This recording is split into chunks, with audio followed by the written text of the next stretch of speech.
Hola clase, vamos a aprender los pronombres para objetos indirectos. So hopefully you remember that we learned direct objects back in the last chapter. And direct objects, or objetos directos, were items that came after the verb, that if you took the verb in the sentence and you took that verb and you said verb and then the word what, or verb and the word who, that object answered that question. So I threw what? I threw the ball. I gave what? I gave flowers. That is the general idea with direct objects. Indirect objects are a little more complicated. So objetos indirectos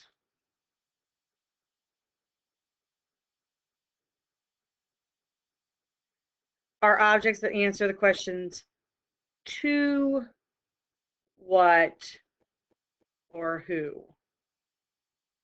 They also can answer the question for, what, or who, so you might want to include that. All right, so, and in English, sometimes the indirect object is ahead of the direct object. Now, as a general rule, you cannot have an indirect object without a direct object. You have to have both. Okay?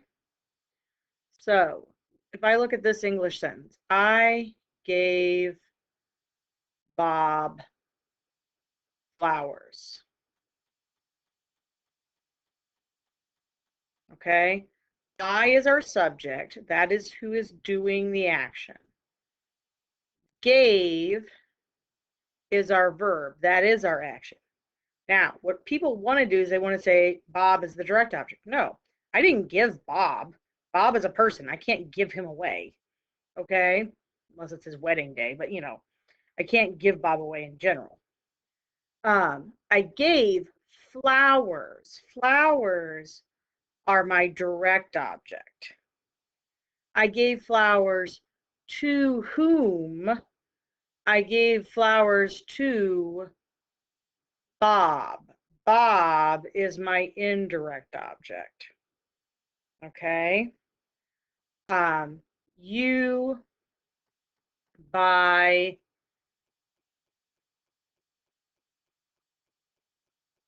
me a ring.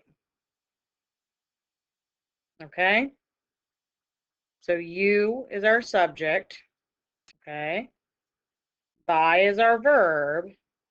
Buy what? Not me. Again, we're not inducing, we're not having slavery or indentured servitude here. I buy a ring. That's the direct object. To who or for who? I bought it for, you bought it for me. So I'm the indirect object. Okay? In English, it's very common that the indirect object will be before the direct object, or there will be a preposition with a pronoun after it, like the a mí or conmigo, like we've been learning. All right, so our 4 steps. Recognize the indirect object, and that's what I was just talking about, so that you could be able to do that. Replace it. This should sound familiar. Recognize, replace, right? And these are going to look very similar. May and te, nos and os all stay the same. The only ones that are different are these guys. Lay for third person singular, lace for third person plural. Now, these are for indirect objects.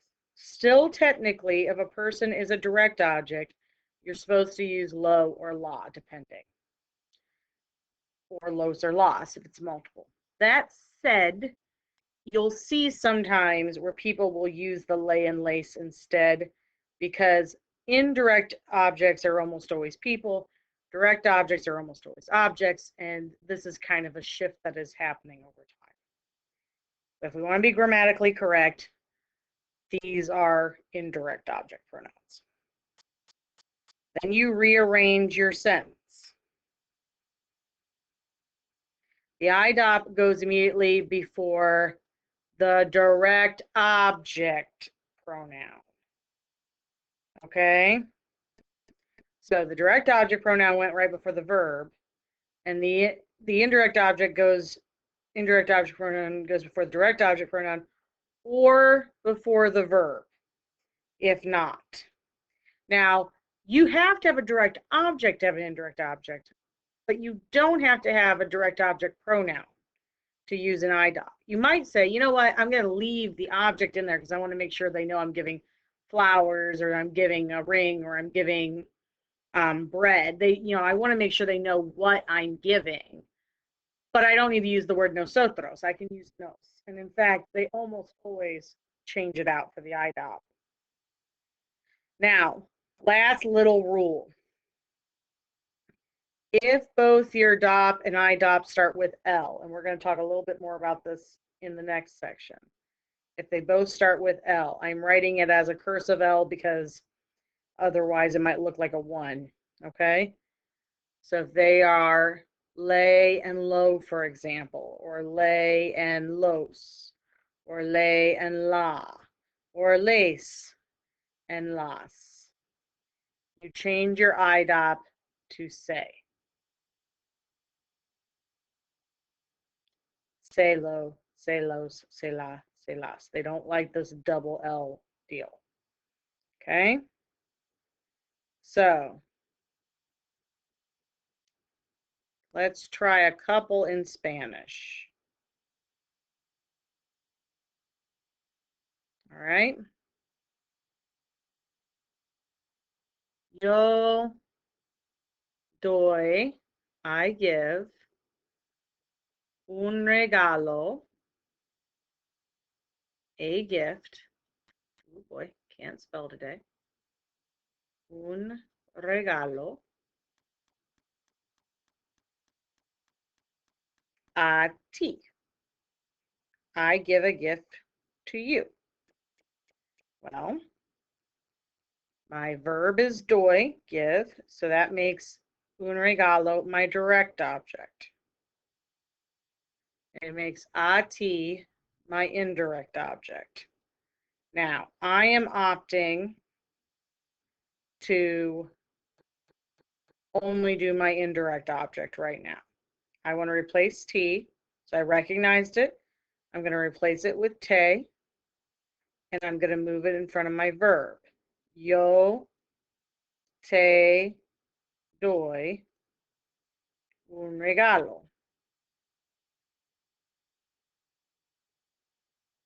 Now, what if I had wanted to replace both of them? Well, fine.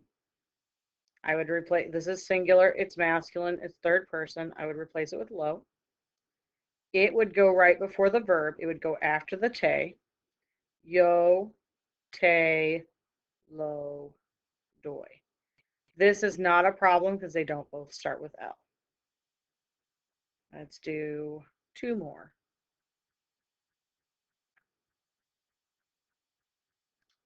Let's pick a different color pen just for sake of argument. Okay. Nosotros vendemos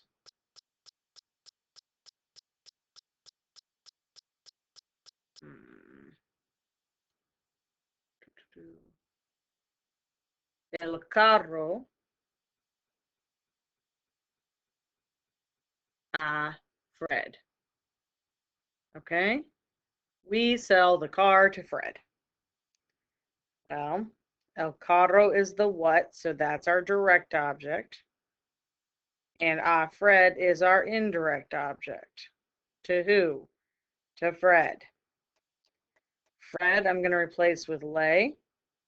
If I want to replace this, I would replace this with low. Now, if you notice, if I'm going to replace both of them, I'm going to have that double L situation going on. So if I just replace my indirect object, I have nosotros le vendemos el carro. And I might keep it like that if I don't care, if I've already established who Fred is. Lay works fine because it's like saying him. But I would keep the el carro because maybe you don't know what I sold to him.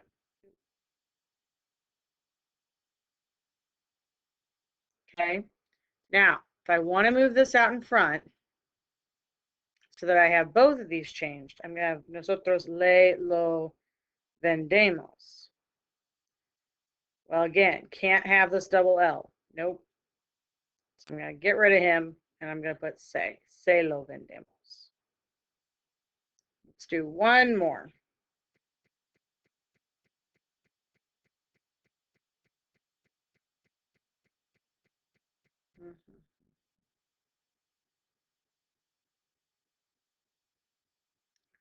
Let's do la maestra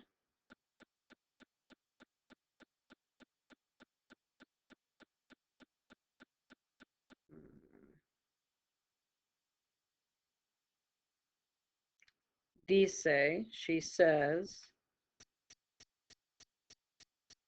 a nosotros, she tells us. Well, let's do them just to have something different. A ellos.